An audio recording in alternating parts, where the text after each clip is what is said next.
Tahukah kamu bahan makanan pokok seperti beras menempati posisi penting sebagai bahan makanan di dunia?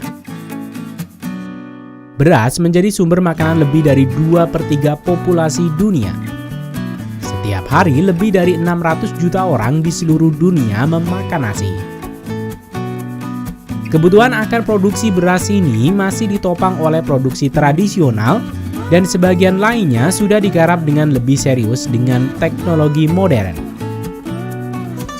Jika di Indonesia, minat untuk menjadi petani mulai berkurang untuk generasi selanjutnya, baik dikarenakan akan pandangan petani bukan pekerjaan yang bergengsi, hingga masalah-masalah yang dihadapi oleh petani, seperti ketersediaan pupuk yang langka dan harga panen yang anjlok.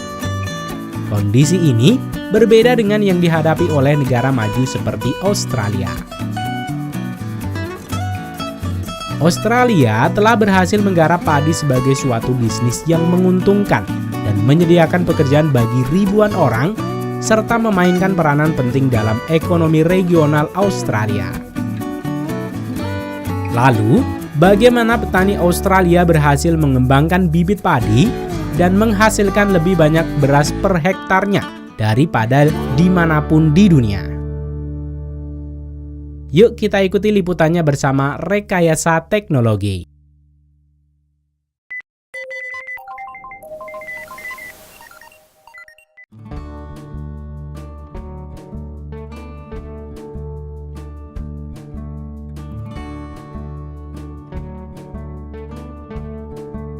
Menabur padi.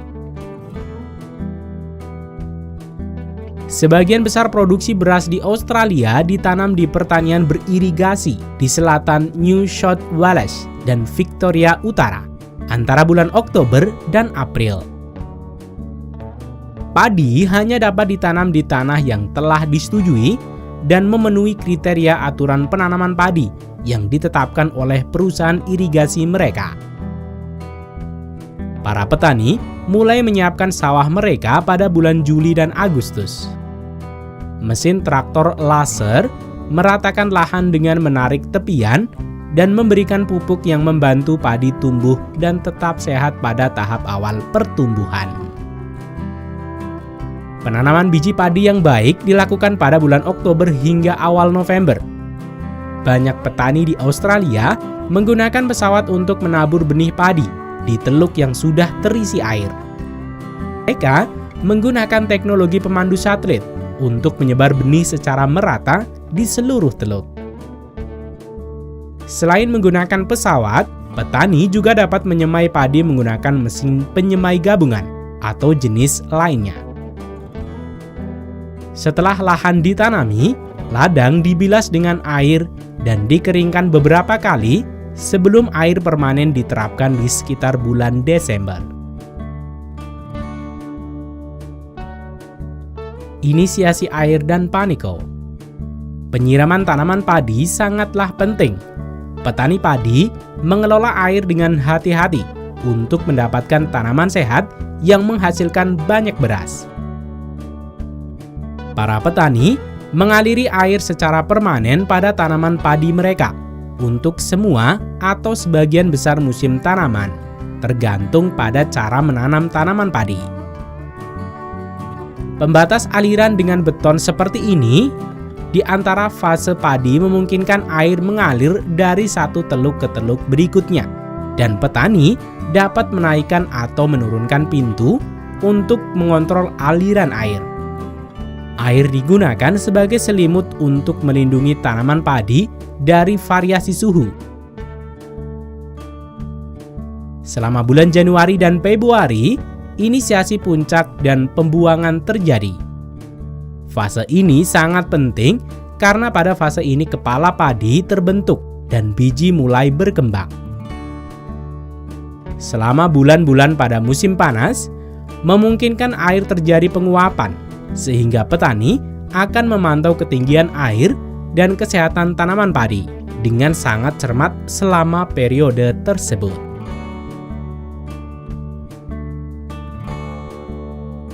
Saat biji-bijian mulai matang, para petani mengunci teluk atau saluran air ini sehingga tidak akan ada aliran air yang masuk dan padi akan menggunakan sisa air untuk menyelesaikan pertumbuhannya. Memutuskan kapan mengunci air untuk panen adalah keputusan yang sangat penting. Mengunci saluran air terlalu dini akan menurunkan hasil dan menurunkan kualitas gabah. Mengunci terlalu lambat akan menunda panen, menyia-nyiakan air yang berharga, dan dapat mengakibatkan penurunan kualitas biji-bijian dan ladang yang berlumpur. Sebelum panen, petani akan memeriksa kadar air pada beras dengan alat pengukur kelembaban.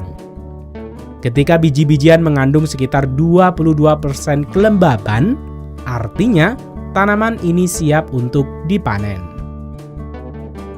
Pemanenan beras.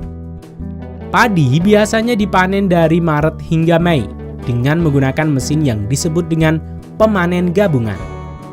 Mesin ini biasa juga disebut sebagai tajuk oleh petani. Panen yang hati-hati sangatlah penting agar gabah tidak rusak.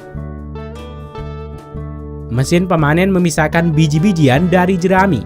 Kegiatan ini disebut dengan pengirikan.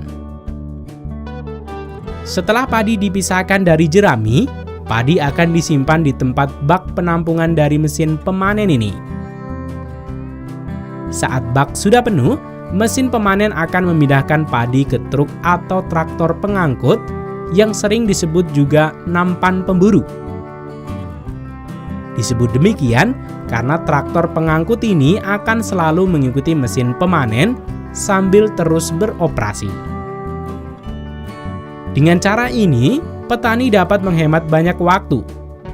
Selanjutnya, traktor pengangkut akan menurunkan padi dari bak pengejar ke truk di pinggir pedok. Selanjutnya, truk pengangkut akan mengangkut padi ke gudang penyimpanan beras untuk dikeringkan. Padi akan dikeringkan di dalam gedung sampai mengandung sekitar 14% kelembaban. Setelah padi dikeringkan dengan sempurna pada gudang penyimpanan, selanjutnya padi siap diangkut ke penggilingan padi. Penggilingan padi. Mayoritas beras yang ditanam di Australia digiling dan dipasarkan dengan merek Sunrise. Sunrise telah memasarkan beras di Australia selama lebih dari 50 tahun. Dan merupakan salah satu pengekspor produk makanan bermerek terbesar di Australia dan salah satu perusahaan makanan beras terbesar di dunia. Ketika padi tiba di tempat penggilingan padi, setiap butir beras kemudian harus melalui sejumlah langkah untuk memastikan hanya biji-biji kualitas terbaik yang ada di piring makanan kamu. Pertama-tama, lapisan luar tanaman padi harus dihilangkan untuk memisahkan gabah dari kukun tanaman padi. Ini disebut dengan penggilingan. Penggilingan padi menghasilkan sedikit limbah, sehingga kulit gabah atau katul ini juga akan disimpan dan siap untuk digunakan pada produk lain seperti makanan hewan. Setelah dikupas, bulir beras baru kemudian digiling, dipoles, dan disortir yang selanjutnya siap untuk dikemas. Semua butiran beras memulai perjalanannya sebagai beras merah, namun butiran putihnya adalah hasil dari penggilingan berulang kali yang memunculkan butiran mutiara di dalamnya. Hal yang unik adalah Sunrise juga memotret setiap butiran beras untuk memeriksa ukuran dan warnanya. Ini disebut dengan menyortir. Biji-bijian yang pecah atau tidak sesuai akan disingkirkan. Hasil sortiran ini akan dipisahkan dan digunakan untuk membuat produk lain di supermarket, seperti produk tepung beras dan sereal.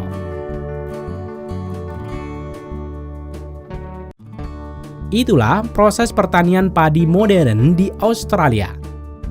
Selain terlihat lebih gampang, menjadi petani dengan sentuhan teknologi modern juga akan membuat bertani menjadi lebih bergengsi dan menguntungkan.